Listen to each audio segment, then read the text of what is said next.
Hello, history students, it's Mrs. V, and it is Tuesday, May 5th, and this recording is to help you with your work for today, Tuesday. You're welcome, as I said this morning in ELA, to work on your Wednesday video portion of your reading guide, and then kind of flip these because I know I'm getting this video to you late.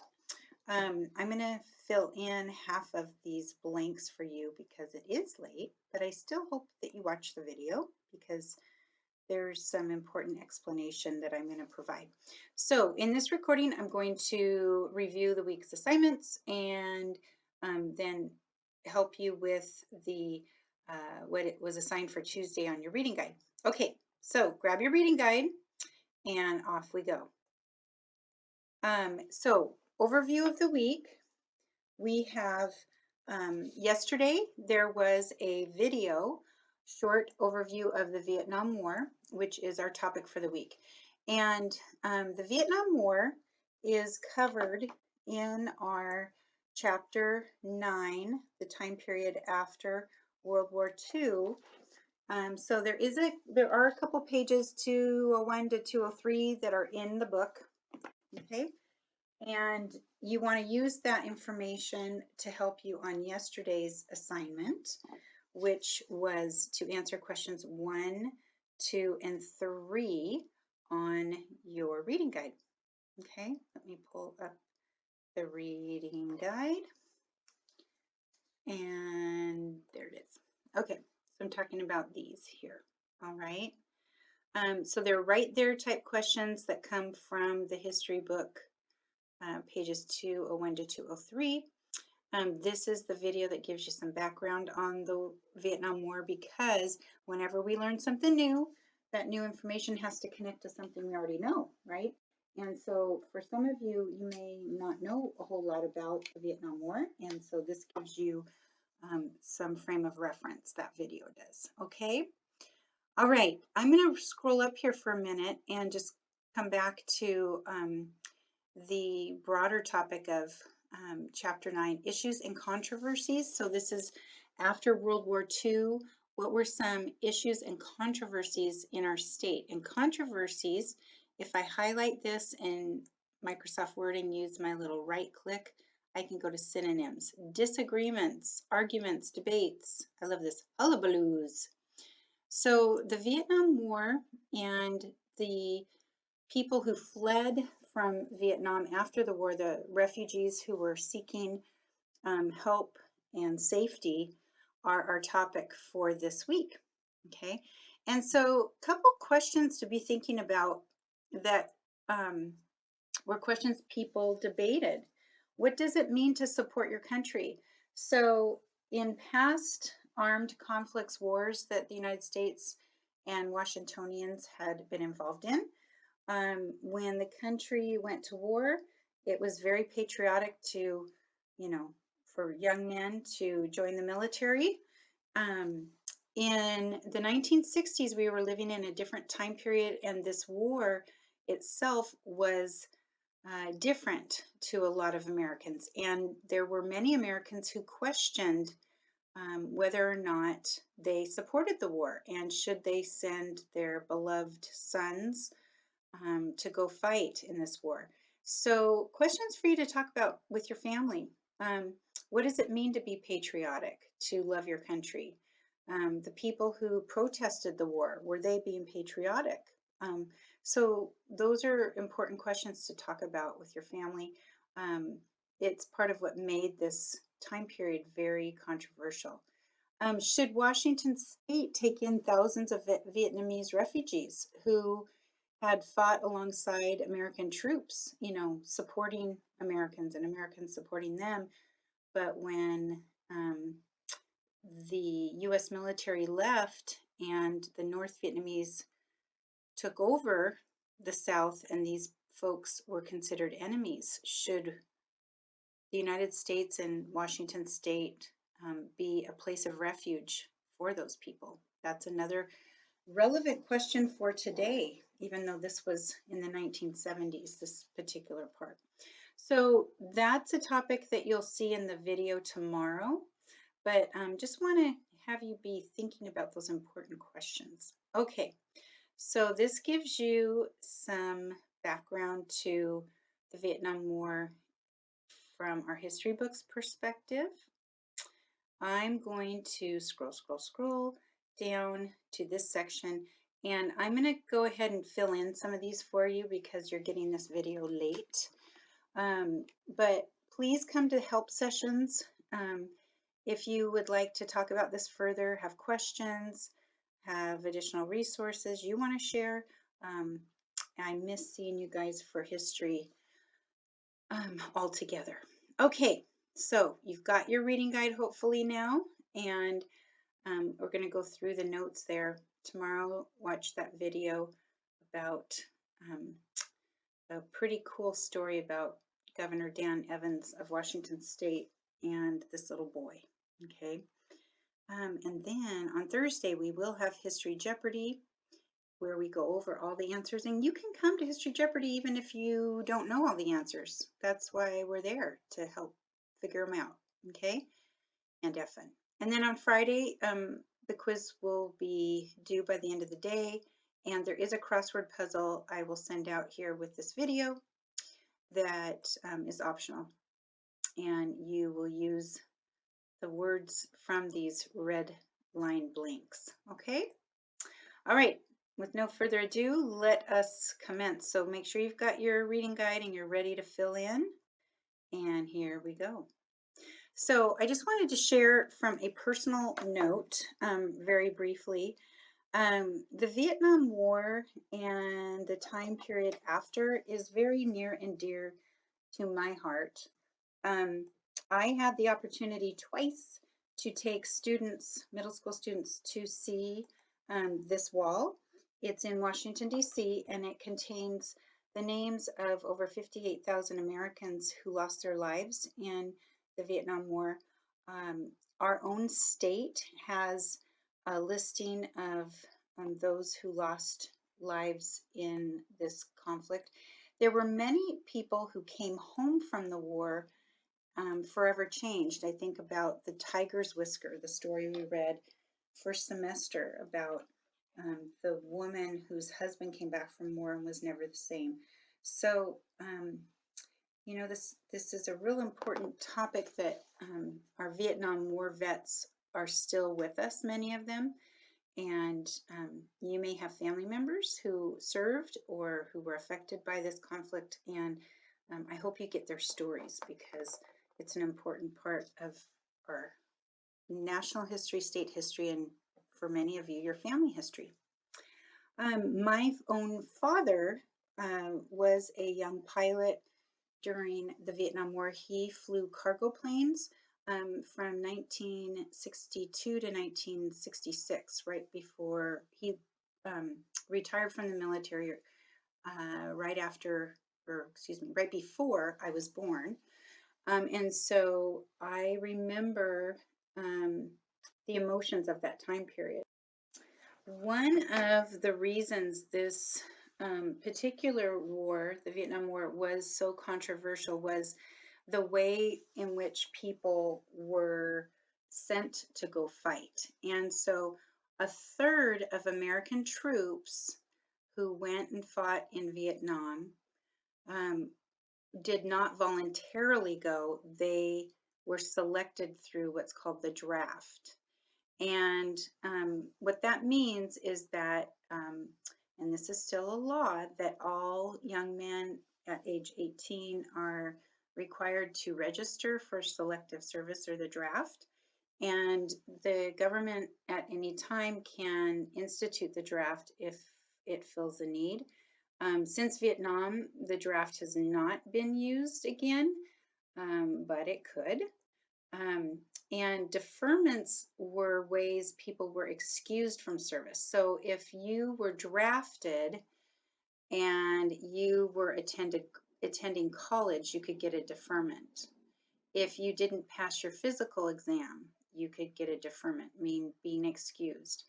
For a period of time, those who were married could be excused. Okay. Now, when you look at these reasons for people being excused from service, um, it, some of these require money, like going to college. Okay. So when we look at who was drafted and went from those the third of the troops who were drafted, most of them were from poor working class families. Okay. Now, the other 2/3 um, came from people who volunteered, and those folks, young men, could have been from any kind of family, right? So I'm talking about, again, the third who were sent via their name was drawn or their birth date was drawn and they were drafted. Okay. So many, when we look historically, most of the men were chosen for the draft were from poor and working class backgrounds. So people who had resources could get their young son deferred. Okay. They could find a way not to go. That's one of the things that made this war controversial was um, the way in which people were sent to fight. And just an interesting topic, if anyone wants to look into this, as of today, uh, in our country, in the United States, women are not required to register for the draft. There are many women who choose to serve our military, but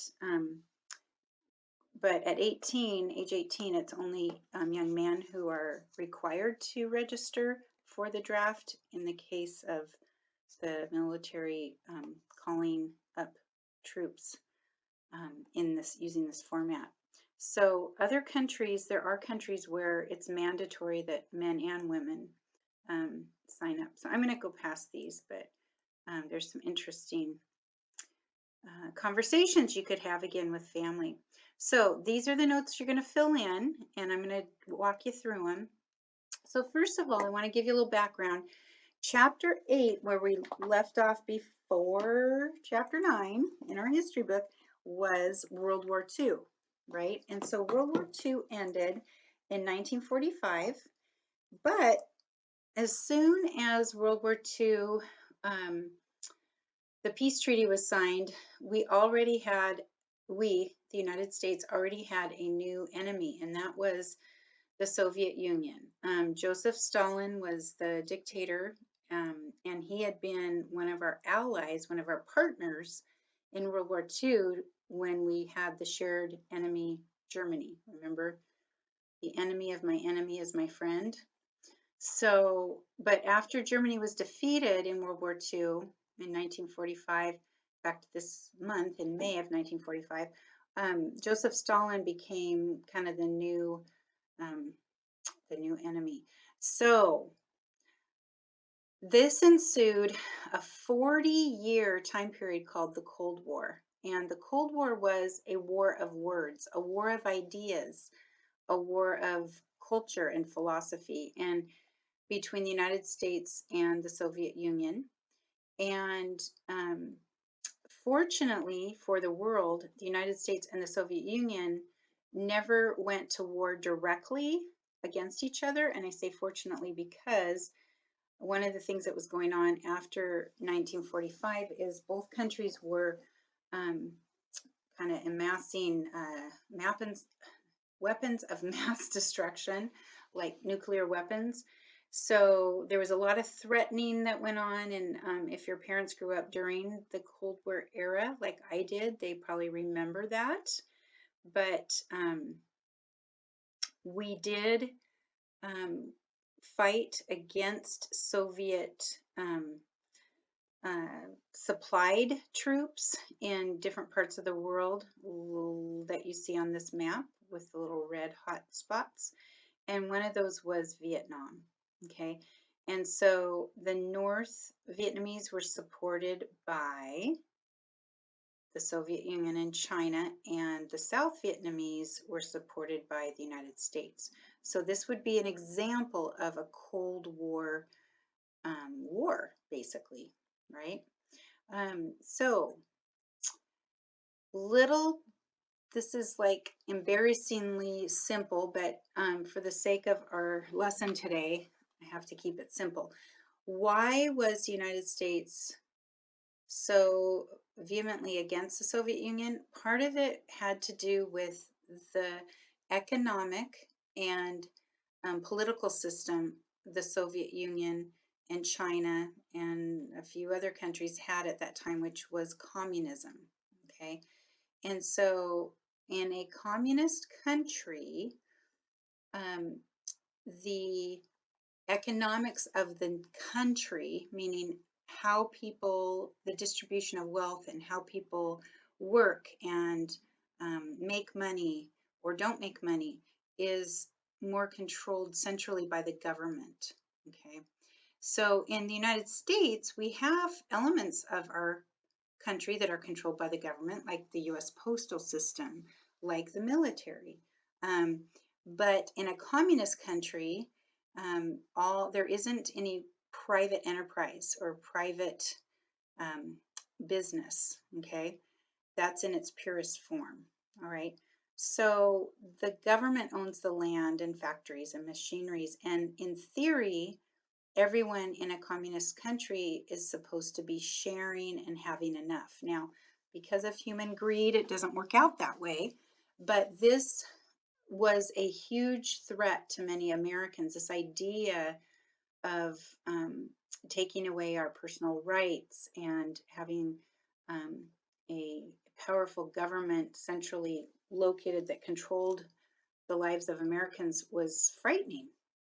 And so the fear was that if we let Vietnam, this little country on the map I'll show you again, fall to communism, that if you've ever played dominoes, you know how they fall, boom, boom, boom, boom, boom, that it would just continue to spread and that eventually it would end up threatening the United States.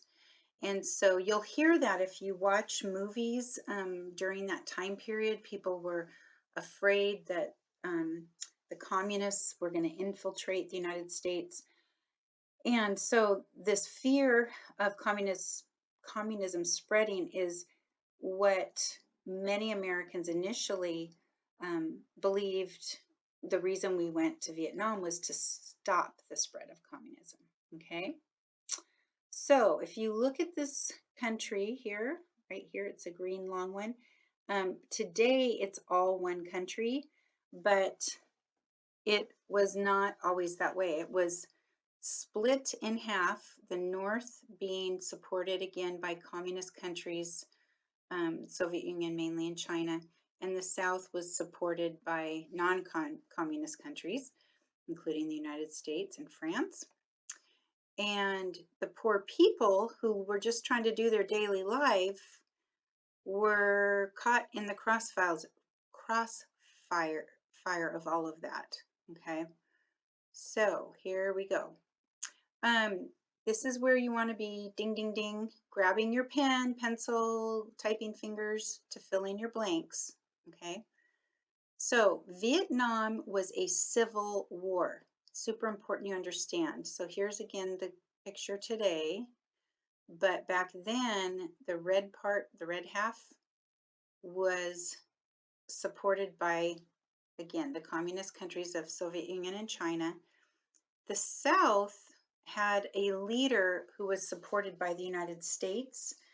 And I have to keep this very brief, but that Human, who was the leader of South Vietnam, was not the most moral, ethical person, did not really have the peasants and the poor people's backs, so to speak, but he did not want communism. So the United States kind of looked the other way to a lot of the bad behavior and just agreed that we needed to support this government and this leader because he was fighting to stop communism coming.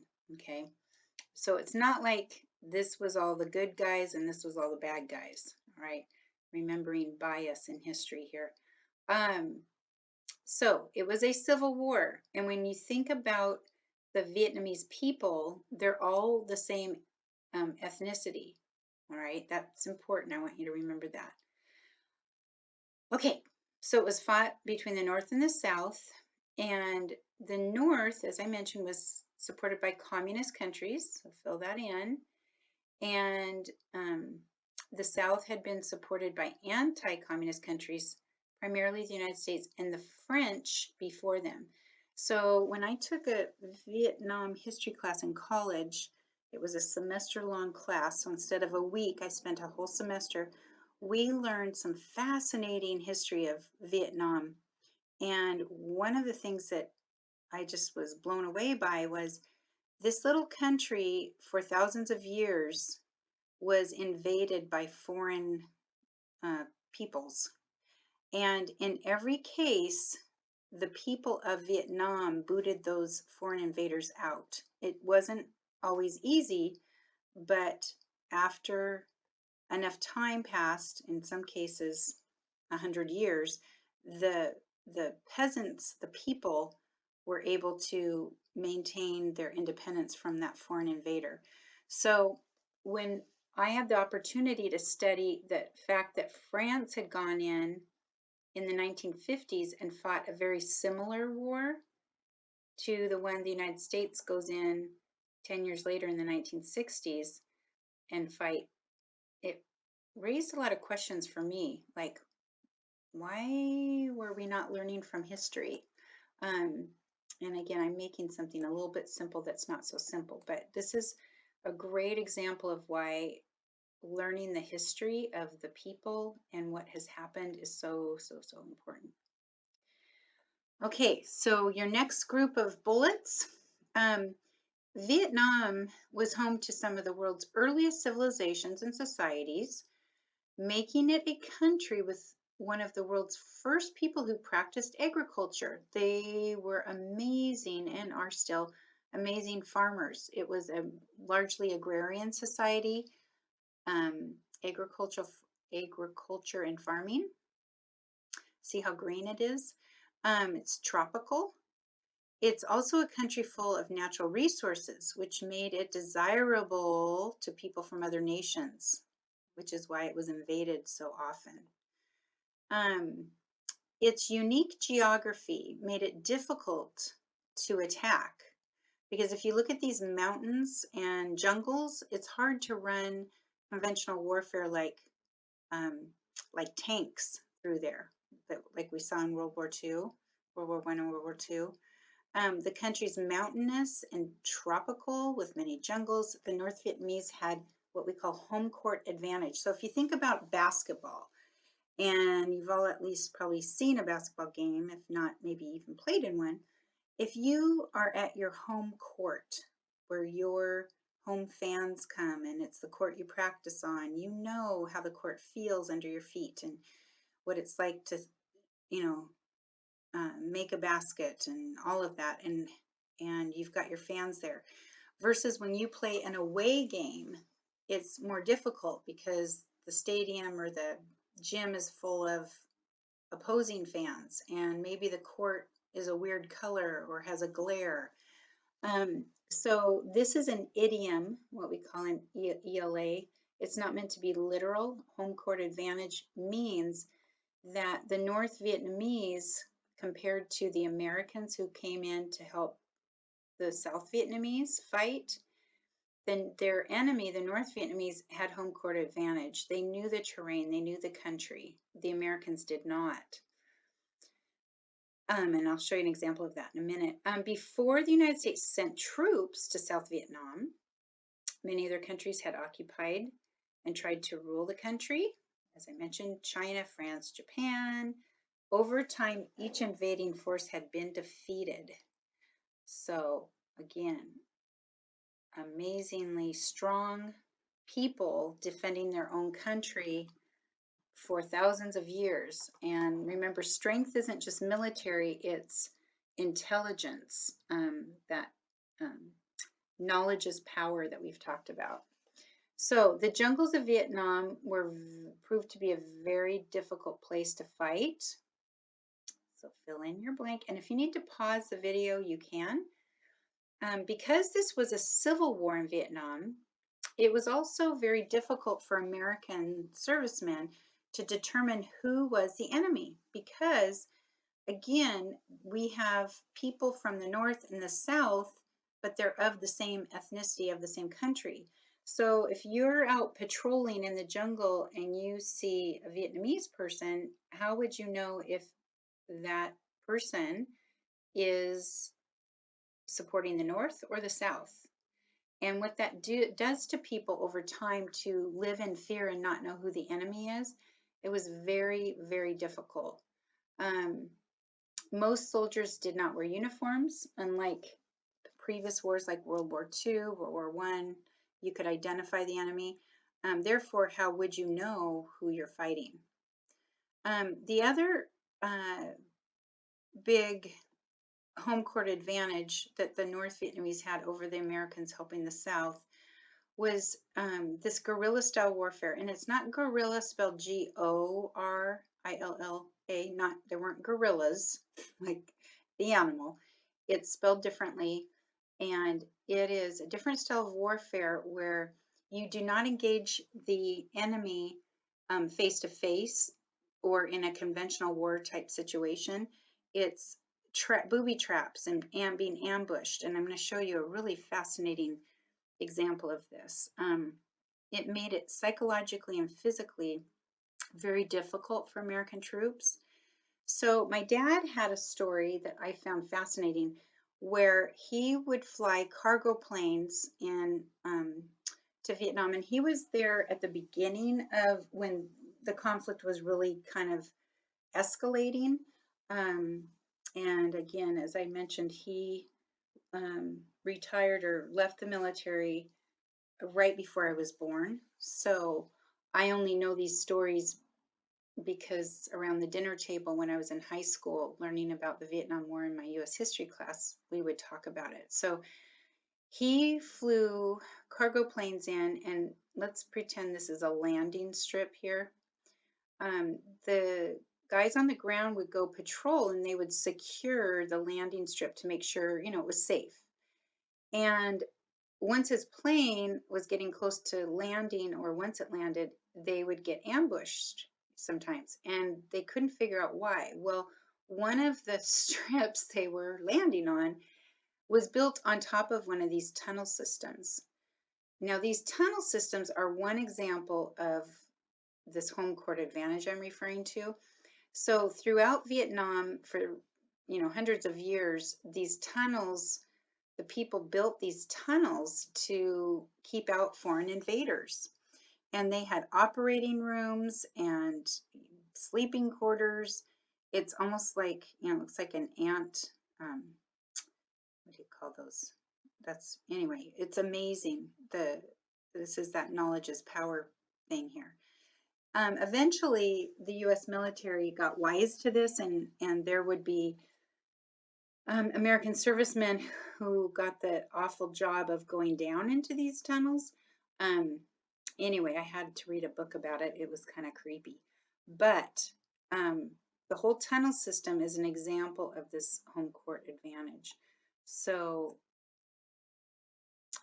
long story short, after 20 years, the United States finally left Vietnam, and the South surrendered to the North. So the side that the United States was supporting lost.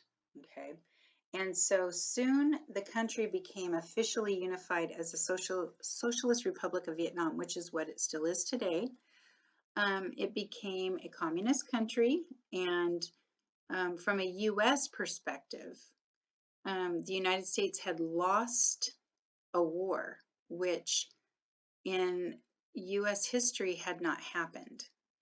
And this adds to the controversial nature of this war. It was for some people, they saw this loss as kind of embarrassing or losing prestige or value in the eyes of the world. Like, how could the superpower lose this war? There's a whole conversation we could have about that. Like, what would it have taken for the United States to win that war? But after 20 years, the United States pulled its final troops out, And that left the South Vietnamese people who'd been fighting against the North to figure out how they were going to be part of this new country. And that's something we're going to talk about in just a minute. So by the end of the war, 58,220 American soldiers had died, and millions of Vietnamese died. And that's a really sad part of war that often we forget about, are the innocent civilians who are just caught in the middle. So this wall contains the names of those 58,000 plus Americans, and our Washington State History website, historylink.org, has a list of those who were killed from our state. So in spite of this time period of the Vietnam War being a very dark time, a time of a lot of dissension in our country, the young men who came home, whose lives were never the same, who were not welcomed home in many cases, who were blamed often by the people who saw the news on TV every night, and saw people, innocent civilians being killed. It was just very, very sad the way that Americans couldn't come together to support the young men who were sent to fight, but instead they often became kind of the scapegoat. There were some signs of light, and I love this quote, because in the midst of darkness, there were many stories of hope, and I'm going to share a few with you, not in this video, but kind of point you to them. One is for tomorrow, and that is, so it says essential questions for today. This is actually for Wednesday's lesson.